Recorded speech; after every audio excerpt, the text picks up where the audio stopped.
Since Sinclair Lewis published Main Street in 1920, hardly a novelist has found a kind word to say for the American small town.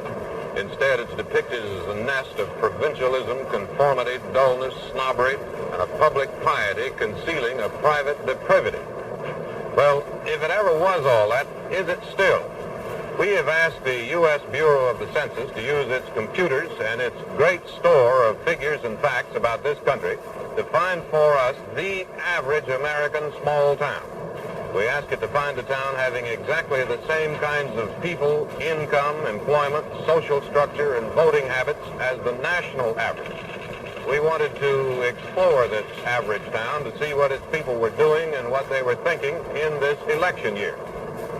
No one town is perfectly average in every way, but the one the Census Bureau selected is almost perfect, and that is the one we'll look at now. It is Salem, New Jersey.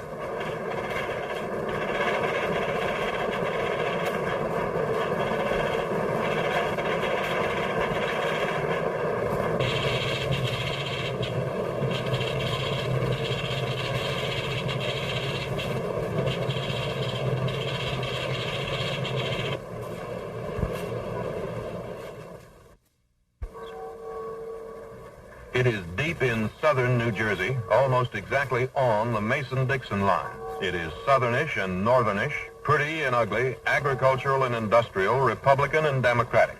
In the 26th presidential election since Abraham Lincoln, Salem voted as the country did 23 times. 20% of its people are poor, 15% make over $10,000 a year. The national income figures are precisely the same. The only important area where it is not average is in its racial balance. It is 29% Negro, which is not average but not unusual. It is an old town dating from the 17th century. Descendants of the early settlers now sell shoes, automobiles, fill teeth, and join the J.C.'s. In its good qualities and bad, Salem is every American small town you ever saw. Its folk hero is Robert Johnson. In 1820, it is said, he stood on the courthouse steps and ate a tomato to prove it was not poisonous. Well, the result now is a ketchup factory, and the result of that is a glass factory making ketchup bottles.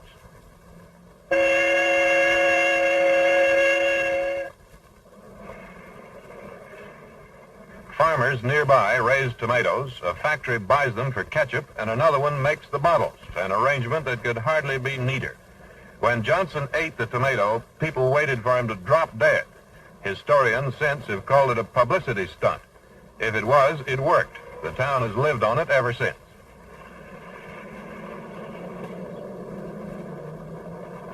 The mayor is Norris Williams, an automobile dealer here seen at work offering a customer a sweet deal with a top dollar trade-in.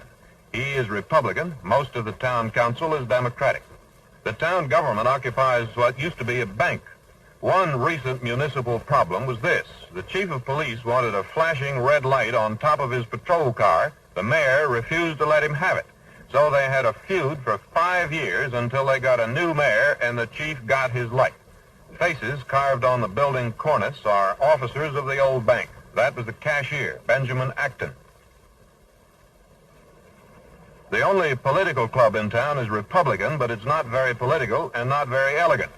It's the Garfield Club, upstairs over a shoe store, 3 flights up wooden steps that squeak.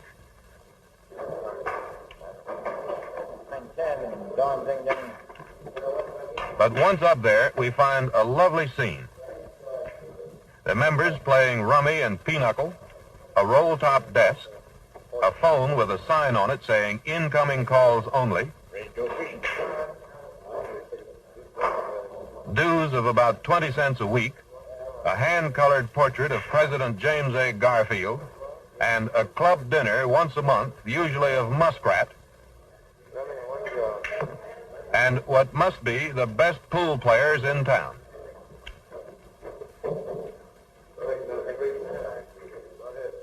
Trace, I'm playing that 9-ball back here in the corner pocket.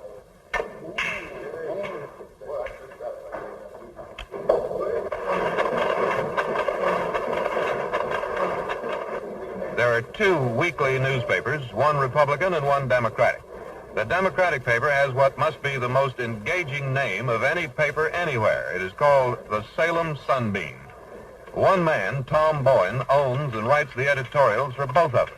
He is Democratic on Mondays and Republican on Wednesdays, but then any man of genuine intellectual skill can take either side of any argument. And Tom Bowen is a civilized man who would be a credit to any town. Well, as usual, Dave's discount dropped the double truck in our laps at the last minute. We're up to 2,900 now, and the back shop seems pretty clear. Before Bowen owned it, the Sunbeam attacked a local political candidate for selling cider on Sundays. But under his editorship, it has never been that extremist. Now, like everybody else in town, it is arguing about building a new courthouse, and if so, where? The old one was declared inadequate in 1885. The argument started then and has never stopped. In the meantime, they've made do with the old one.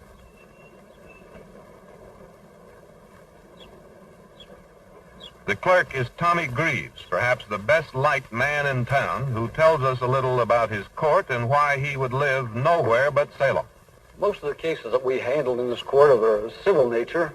We have a few criminal cases once in a while, very good murder once in a while, as we might term it. I remember back in the 30s, we had a very sensational murder trial here. It was so sensational, we had a lot of the press from the eastern seaboard down here. Dorothy Kilgallen was down, and this was her first assignment. This courtroom was filled to capacity. I think at that time, even the farmers didn't do too much work. A man was murdered, and it was caused by a love affair between his wife and a neighbor. Needless to say, it did cause quite a sensation around here because everyone knew all the principals around here. And in fact, Salem as a whole very rarely has anything of that nature. Speaking of Salem, I think this is about the nicest place in the world. In large cities, I think you lose out on the personal touch. In Salem, we have a speaking acquaintance with about 85% of the people. Like when I go to the bank, which is only about 200 feet from my office, it usually takes me 35 to 40 minutes to go there. You stop and speak to people on the street. After you get in the bank, you talk with the tellers, also the executives of the bank. And on your return trip, you usually run into 2 or 3 people, and you talk very intimately because you know a lot of the intimate facts of the families. And by being in a small city like this, you do that. In large cities, I've visited relatives in New York and Pennsylvania, or New York and Philadelphia, rather, and they don't even know who lives next door to them. It's little things like this that make Salem a good town as it is, and it's one reason why I don't care to go on vacations. I'm satisfied with living and staying in Salem. Like most towns small enough for their architectural anatomy to be visible, Salem's oldest and handsomest houses are in the very center where the town started. 18th century Georgian, available now for $15,000 or $20,000, though if moved to New York's East Side or Washington's Georgetown, they'd bring $100,000. Moving outward, you find a ring of 19th century Victorian, many of them boarding houses, then a ring of bungalows from the 1920s, and farthest out, the post-war suburbs. Salem's newest suburbs are average, and the average is ugly. But ugliest of all are the slums, mainly Negro. They have the usual, the average look of neglected and unkempt decay. Salem has 4 slum landlords, about average for an average town, and the story is the average story. High rents from miserable housing where the tenants don't keep it clean and the landlords don't care.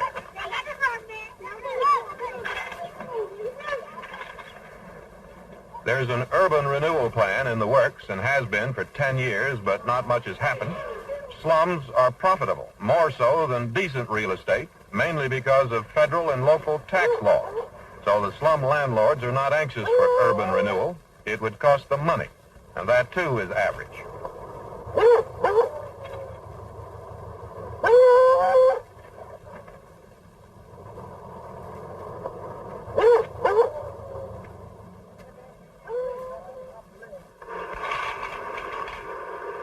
In 1675, underneath this oak tree, John Fenwick made peace with the Lenape Indians that inhabited this region. At that time, He named the area Salem, which means peace.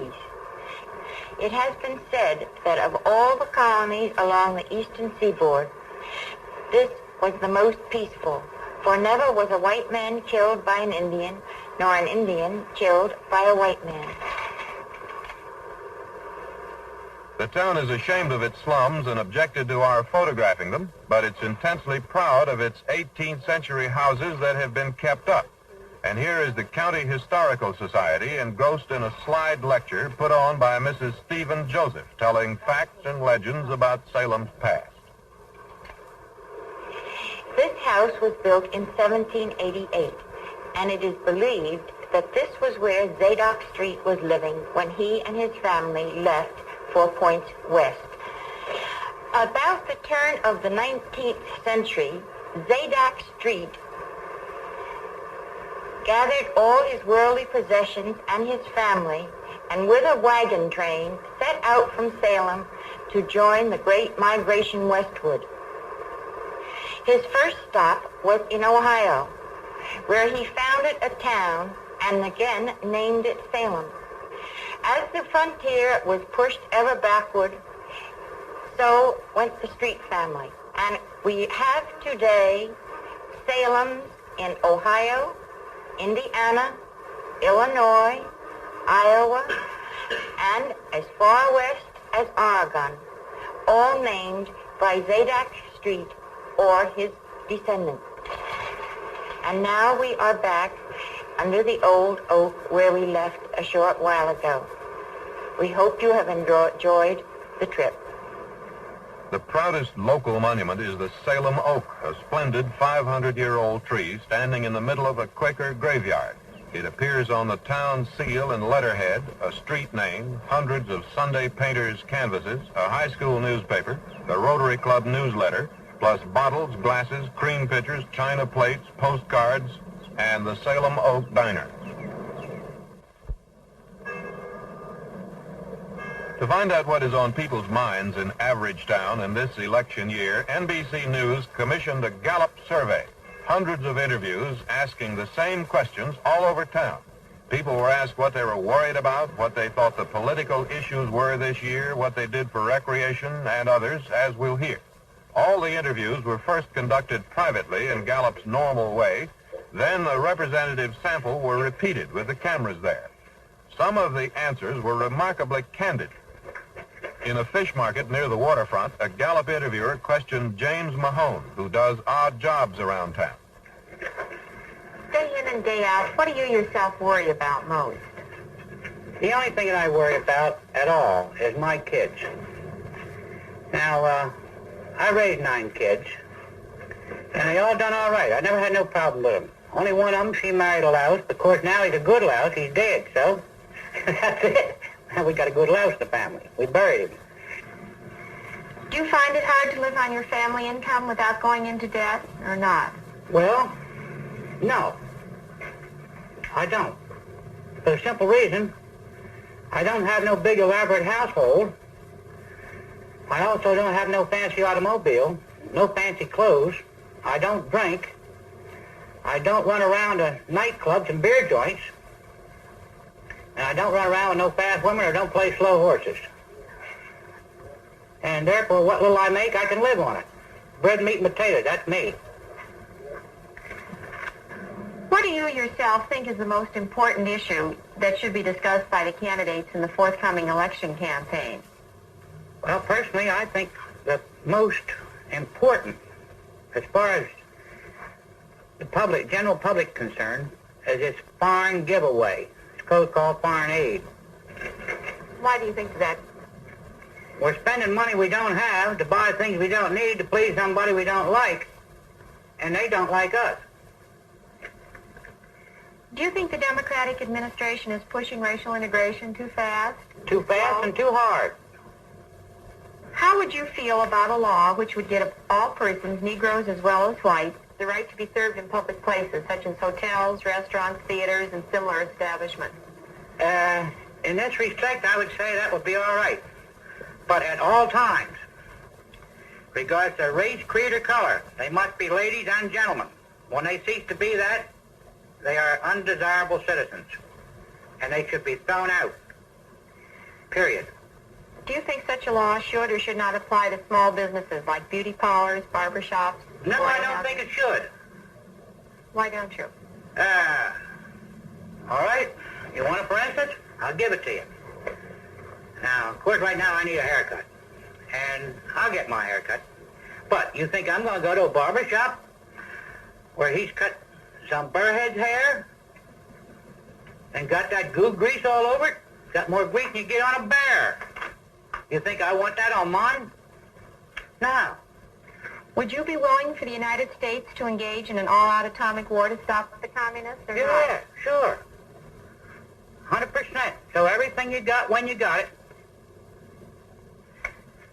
Under what conditions, if any, would you be willing to see the United States reduce its armaments and armed forces? None whatsoever. Do you think the United States should do more or should do less to strengthen the United Nations? I think you should drop it. There's been a lot of talk about the United States losing the Cold War to the communists. How do you feel about this? As far as this Cold War is concerned, we've lost that critter. On the other side of town, in the high-rent district, an interview with Elmer McCormick, news editor of a local paper, a collector of clocks, hi-fi, Lincoln prints, and police calls.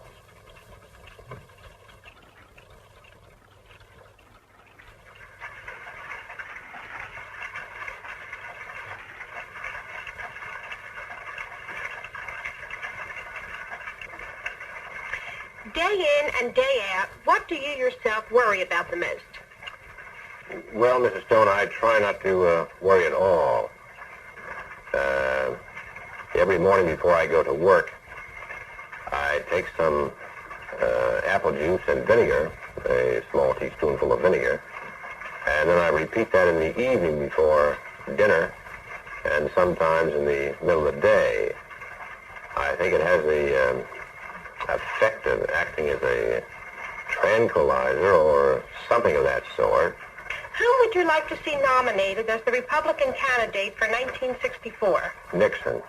Do you think the Democratic administration is pushing racial integration too fast or not fast enough?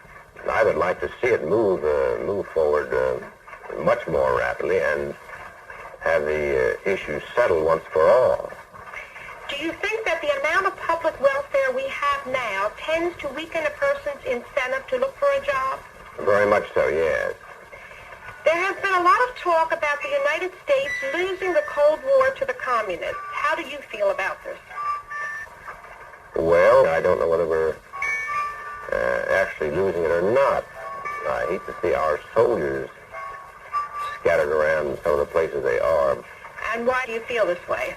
Well, in Vietnam, we had a Salem boy who was killed there, which made some of us realize, perhaps a whole lot more, the situation in which the United States was. I'm sorry that we ever got into the fighting there. I wish we hadn't. The soldier he refers to was Claude McBride. His mother is Mrs. Grace McBride, and she is angry. All these boys are getting killed for nothing. And they are. Nothing is coming out of it. To me, it's murder. If it's not war, it's murder. And that's exactly what's happening to them boys. They're getting killed over there for nothing. What are they getting for it? Nothing.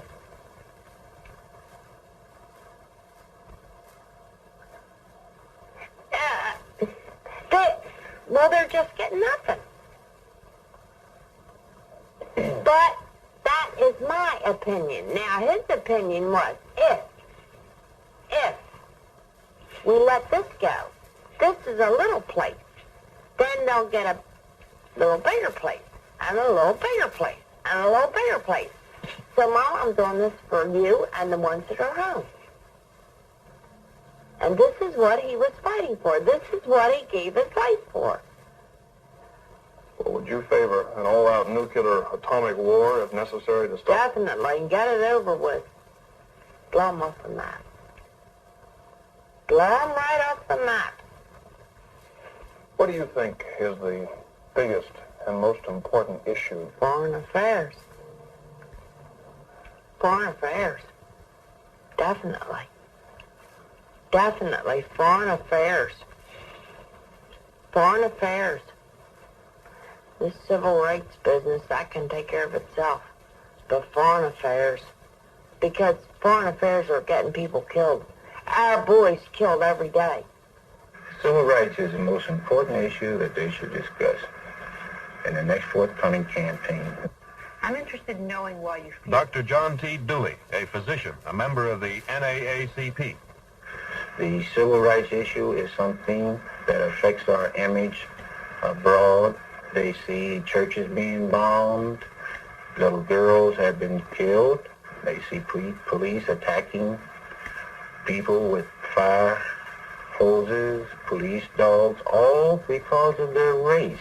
All because these people are just want a place to eat or to vote in some communities. A basic rights to which every American is guaranteed by the Constitution. Would you be willing for the United States to engage in an all-out atomic war to stop the communists? The very thought of such a thing happening, such an all-out nuclear war, keeps me from sleeping at night. Answering questions while she does the ironing, Mrs. Russell Spina, a young housewife. Her husband is a farmer. They have one daughter. Which one of the candidates for the Republicans ticket would you like to see nominated for president this year? I imagine I'd like to see Lodge, but I wouldn't vote for him. I'd vote for President Johnson. If he runs. Why? I think he's had as much or more experience. How do you feel about Rockefeller? If Rockefeller can't win in his own territory, he certainly can't win around the country. What about Goldwater? Goldwater reminds me of a beatnik. He has some kooky ideas. What about Nixon? He's a three-time loser. I don't think he's going to win. He's lost too many times. Nobody puts all their money on a loser. Taking everything into consideration, do you think we're getting our money's worth out of foreign aid? I definitely don't think we're getting our money's worth out of foreign aid. Let's keep some of the money here right in the United States. For instance, you can go on some of the back streets right around the corner from me, a half a block, and see houses that just aren't fit to live in. Anyone could just you just can't imagine the sickness and the poverty right here in Salem. The people that don't have shoes and clothes and, well, for instance, every morning, 2 or 3 trash pickers go by my door. By trash pickers, they go to the city dump and they gather up cardboard and they bring it here to the dump yard and sell it for 20 or 30 cents, and that's what they live on. That's their support. That's all they have. And it's really a shame. I think some of the foreign aid money should just stay right here. Let's call it Salem aid or United States aid. An interview with Mrs. Margie Jackson, who works in the glass factory where she inspects for flaws in bottles on the assembly line.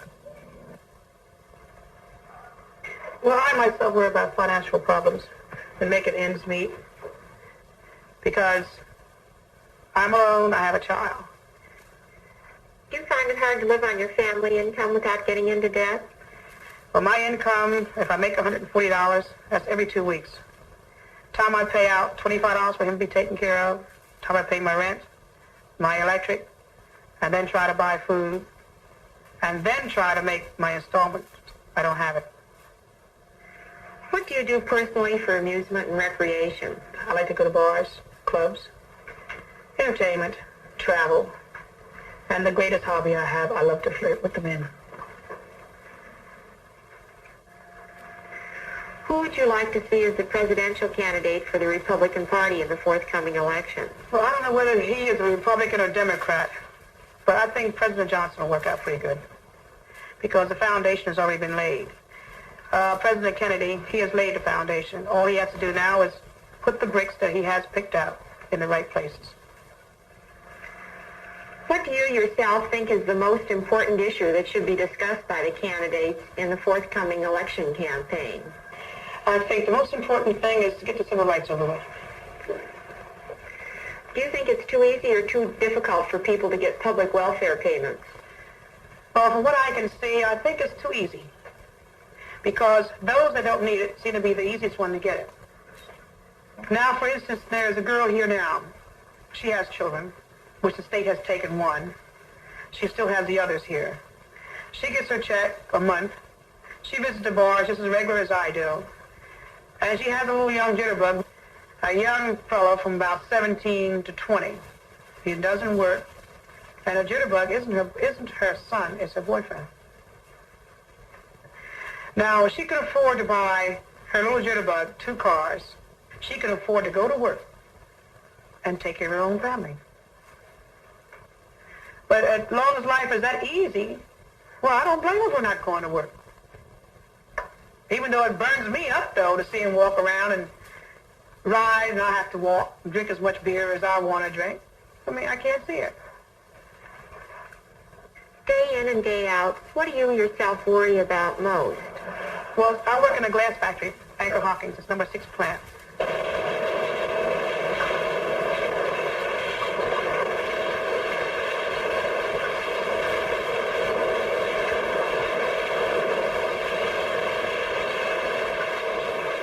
You work on a leer. A leer is a long conveyor. And on that conveyor, there is probably, on some leers, there is 30 bottles cut a minute.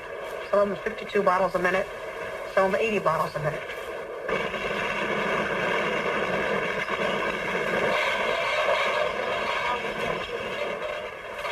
When they come down to you, you pick them up and you examine for all kind of defects.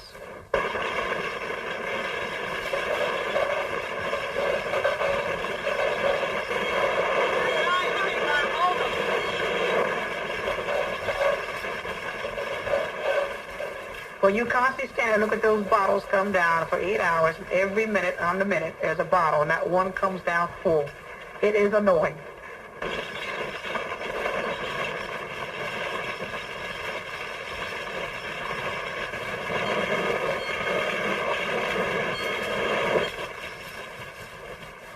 When more than 600 interviews in this one small town were finished and tabulated, it was found the country's foremost problem, in Salem's opinion, was race friction and segregation. Dr. Gallup told us this was the first year any domestic issue had been mentioned more than foreign affairs. More people in Averagetown said they were worried about race than said they were worried about war and peace. It may be unsettling, but it is a fact. Actually, 2 surveys were made, one in February and another in late May, to detect any changes. Between surveys, there was the threatened stall-in at the World's Fair, several well-publicized demonstrations, riots, and violence, some stabbings and murders, and in the second survey, race friction was mentioned even more.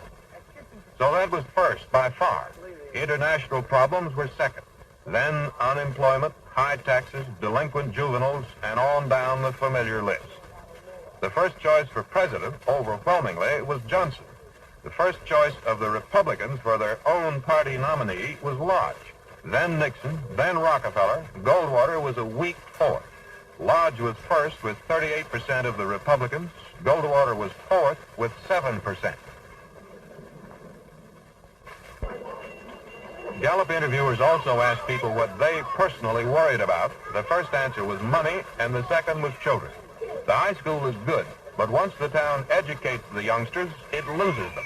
Of the class of 1954, 80% moved away to where the chances were greater, the lights brighter, and the pay higher.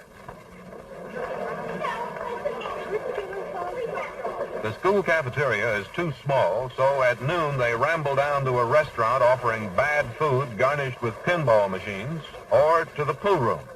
They used to go to McCoubrey's drugstore, but Mr. McCoubrey, after the Surgeon General's report, wouldn't let them smoke, so they took their trade elsewhere.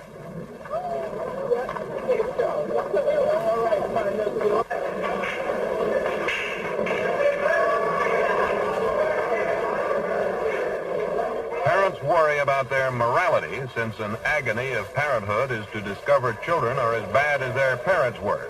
It may be, though hard to prove, that they're a little worse. It seems that most of them behave pretty well, but their commonest complaint is that in Salem there is nothing to do. There is a good deal of drinking, often of a cheap, supercharged wine called Tiger Rose. Perhaps as a result, illegitimacy is shockingly high. At Salem Hospital, it is more than 20%.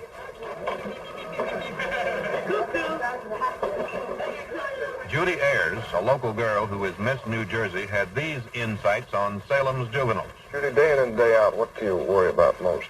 Well, boys. And that's my problem. And What do you money. mean?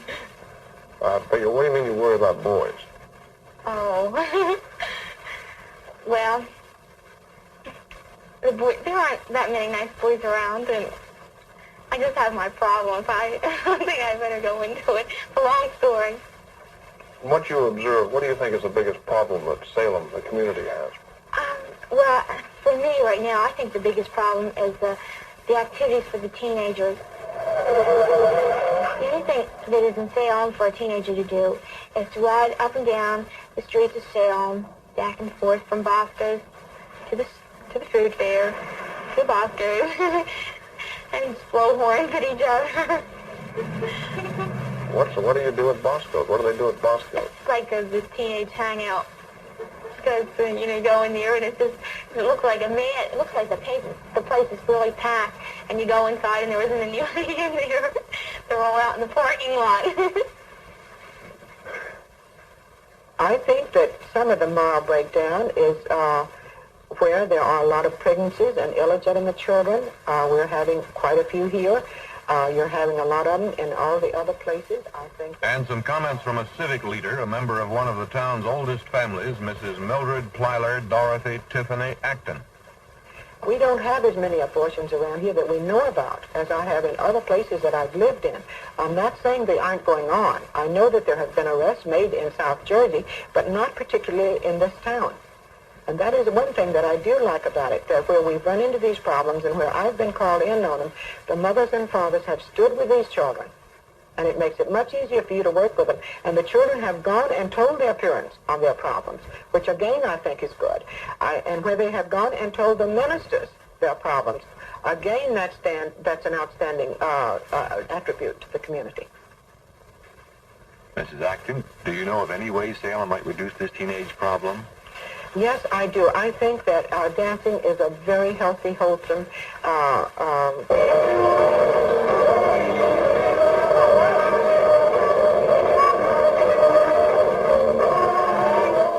There is a teenage dance on Friday nights at the American Legion Hall, sponsored by the Young Republicans. They tried integrating this, but it led to fights and rumbles. The dances are called the mashed potato, the monkey, the continental. The twist has been old hat for 3 years. It's over at 11, is heavily guarded by 4 deputies who don't allow any pastimes but dancing or watching.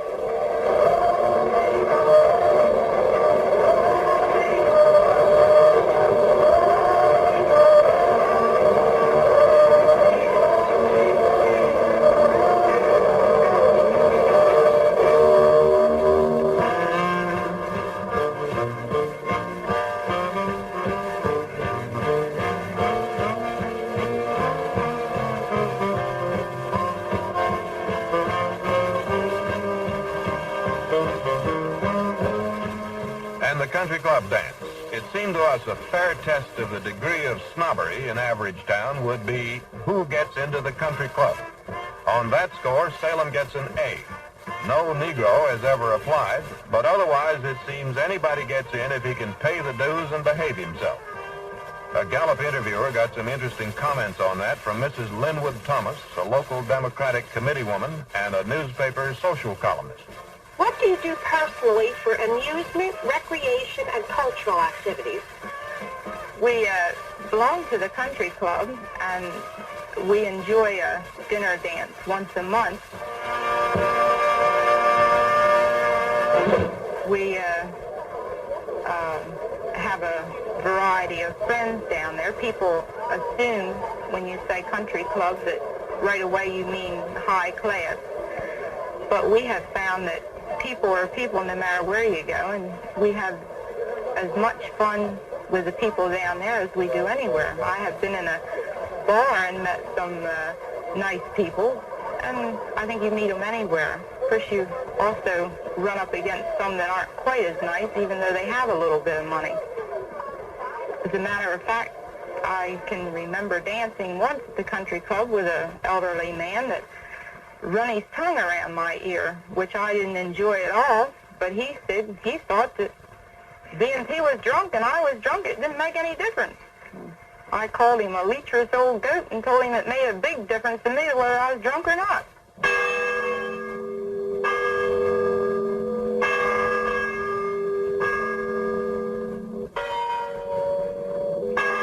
But Averagetown's basic social mechanism is the churches. Newcomers wanting friends and acceptance are always advised to join one, anyone. There are 23, one for every 391 people, and a choice of 15 different faiths and denominations. Mr. Dixon, day in or day out, what do you worry about most? Religion. I know the second coming of Christ is very near. Well, a lot of people aren't ready. The second coming of Christ is just about upon us.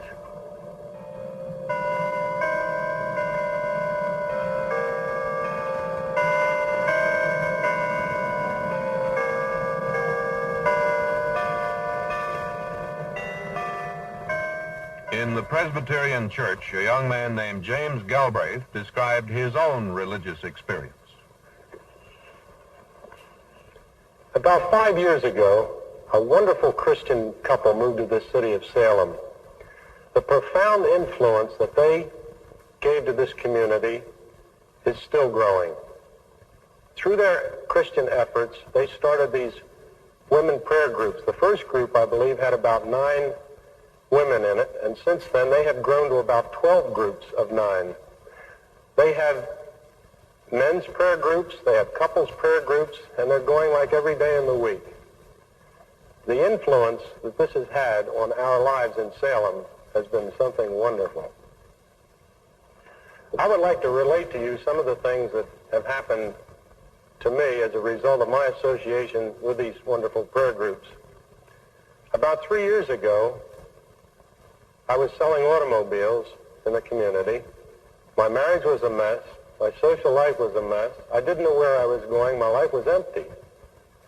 And then I came under the influence of these radiant Christians, these people that had peace and joy and hope and a purpose in their life, that knew where they were going, and I wanted it. And I started to search. And finally, one day, I came to know Christ in a personal way. I turned my life over to him. And I said, Lord, I have messed up my life for 35 years. I give it to you. Take it. Use me as you would. And he did. He did a wonderful job, too. Within a matter of 3 months, I was in New York City making TV commercials, doing modeling, fashion work. Within less than a year, I was one of the top men in the agency. This year, in fact, they had an article in there about me that I was one of the 3 top men in my field. Now, I can stand here and brag about this because this is something that I didn't do on my own. Jesus Christ did it for me. I'm getting ready to leave this world. I'm getting ready for the days of... The churches range from the oldest and most traditional to non-denominational institutions like the Calvary Temple, where the Reverend Harry Call leads a gospel rally. I'm getting ready to leave this world. I'm getting ready for the days of the world.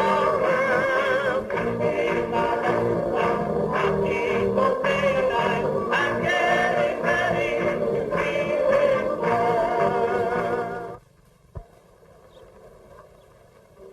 In the Civil War, Salem was a terminal on the Underground Railroad, the stream of slaves escaping from the South. So many of its Negroes have been here long enough to develop a middle-class society, as seen here. A group called the Willing Workers from the Baptist Church having a hat show. And it is for a Sunday or any day that you would have to go out. This is Miss Shirley Johnson wearing a white straw.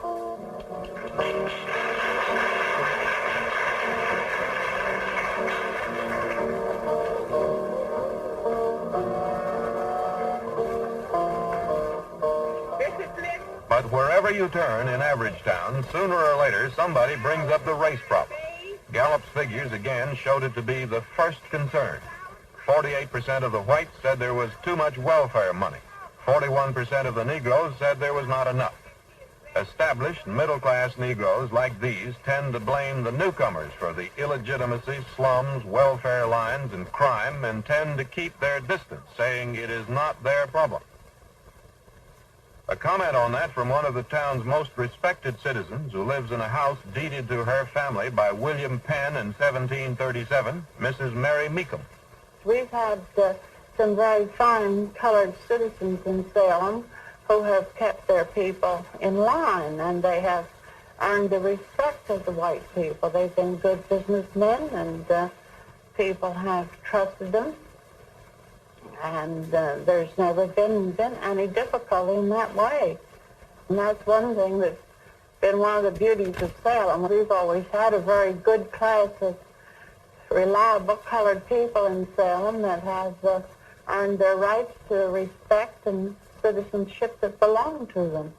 And I think if every town had them as well regulated as we do, there wouldn't be that problem. Another view from the NAACP's Dr. John Dewey. The major problem facing Salem today is the integration problem. And the reason it is a problem is because no one knows it is a problem. There's a lack of communication between the races on this issue. This town is older than Philadelphia. But until this past December, it was the first time that any Negroes at all had been hired to work in any of the stores on a local main street.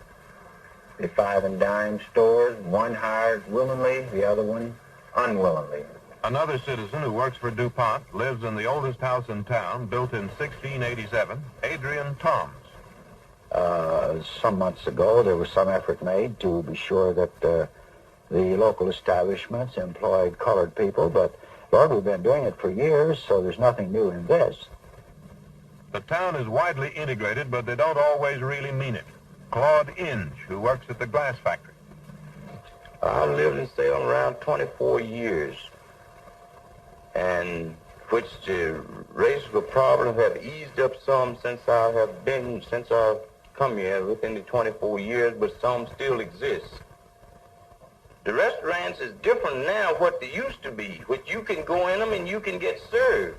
But still you will be shown before you leave there. You will be shown that you're not wanted there. And like some beer gardens, after you drink your beer, they'll take the glass and break it and all that kind of stuff right in front of your face. Another contribution to Salem's favorite subject from William Bartleson, Jr., also of the glass factory. If a man don't feel that he wants to serve somebody, I don't think that they have the right to tell him he has to. That's not my way of reading the Constitution. It makes you feel awful bad to even know of such thing as discrimination in places you can't go and you can't do this and you can't, which it makes you feel bad, and you think of it, it makes you feel less than a citizen of the United States. And how can a person go ahead and do his best at anything when he feels less than a citizen? We, as a community, sort of ignored this problem, and most of the people sort of might say, stick their head in the sand like an ostrich, and if it's not here, maybe it'll go away after a while, but it's not going to go away. It's going to get more and more, and as time goes on, I expect we will begin to experience situations such as have happened in other places, but we don't have to. I don't think it should be pushed any faster. I think that if they just take it easy and each state work it out as they see best in their own locality, it'll work out better. Soon we'd be spared some of these disgraceful riots and goings on that they have. I don't believe that they are approaching this thing, possibly in the best manner, by forcing the issue with the sit-downs and the street brawling and so forth. maybe that's not the way, but as a minority race, were we in the minority, we might do the same thing. What would do more good around here? I say if it is at least 15 colored people would catch white people at the right place and talk to them. I believe that would do more good than demonstrating. I believe that would do get an understanding. That's what's the matter with the world today. The world just don't have an understanding with each other. I've talked with some white, and they would, first thing would come up, what do the colored man want? Well, he's going to school with us. What else do he want? He want the whole world? I said, no, I don't think so. All the colored man want is what is promised to him. And the Constitution is promised equal rights.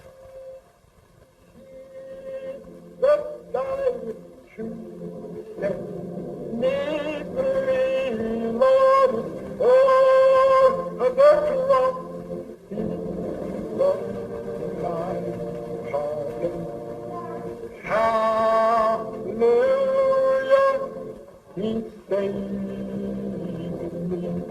Well, it's all of my life has been a failure. Not about sin and misery. Oh, till in Christ I found sweet pleasure. Hallelujah, He saved us. Church, I believe it. Oh, I believe it. Jesus died to set me free, Lord. Oh, the cross He brought my pardon. Hallelujah, He saved me. Oh, it's now, it's living, for it died. Just as He would have it be. Oh, Jesus all the way satisfied.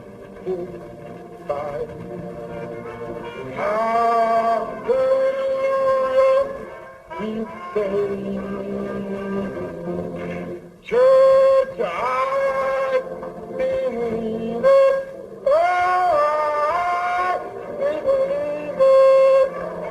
Jesus died to save me free, Lord. Oh, the cross, He brought my pardon. Hallelujah, He saved me. Yes, I believe it. Oh, I believe it. Jesus died to set me free, Lord. On the cross, He brought my pardon. Hallelujah, He saved.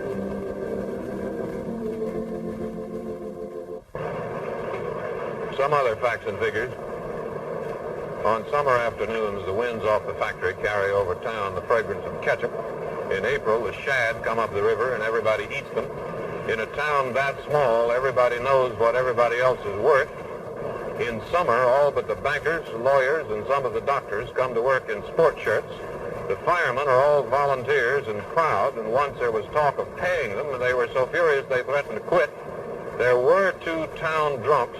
Both of them died. There was a little gambling once upstairs over a restaurant, but they closed it down. The police records show about as many cases of husband beating as of wife beating. The only bookstore in town is a rack of paperbacks at the drugstore.